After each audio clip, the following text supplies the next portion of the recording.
This morning, a preservation group has a new list of places with historical or cultural value that can't survive without your help.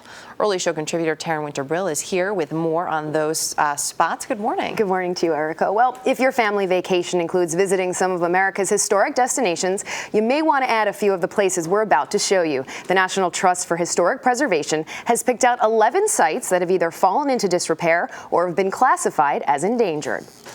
Beyond these rusting gates on New York's Long Island is the one-time home of legendary jazz musician John Coltrane. Is this how you remember it, Ravi? It's exactly how I remember it. Coltrane's son Ravi was just 2 years old when his father died. He and his family moved out of this house 4 years later. This is the room that my father composed, one of his most important works, A Love Supreme. This is the place. This is the room. While much of the home has fallen into disrepair, some of its furnishings have survived the past 40 years intact, like this carpet. Father, I guess, wanted to turn this into a rehearsal space, you know. Ravi hopes to see the rest of the home return to its former glory and as a place for fans to visit. For artists of all kinds, you know, for lovers of music, you know, for lovers of American history, you know, I think there's a great potential for this space.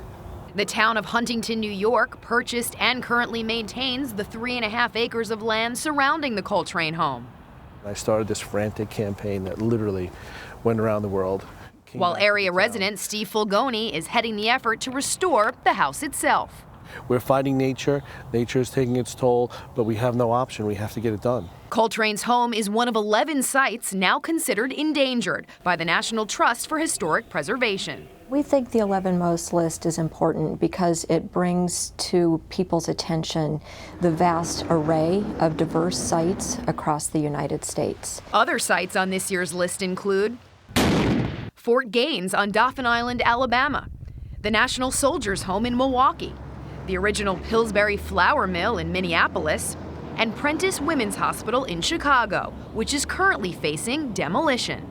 The National Trust has sponsored a reuse study that has shown that it has terrific potential either as a high-rise residential building or as a commercial building. John Coltrane's home, though vacant, has already been spared destruction since designated an historic landmark back in 2004.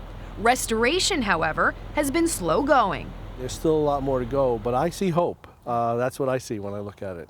And Ravi Coltrane sees an opportunity that will help expand his father's musical legacy.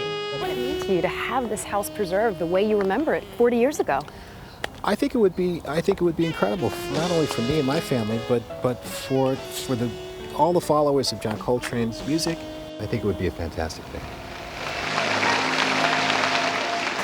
And just like the Coltrane home, most of these sites don't get a lot of visitors. However, this year, the National Trust created a brand new category, putting the entire city of Charleston, South Carolina on watch status because tourism has actually been on the rise. A new cruise ship terminal, they say, could threaten the city's historic waterfront. The irony that tourism could hurt a city, Erica. Really interesting. Interesting, right? Huh. Fascinating stuff. Taryn, thanks. Thanks.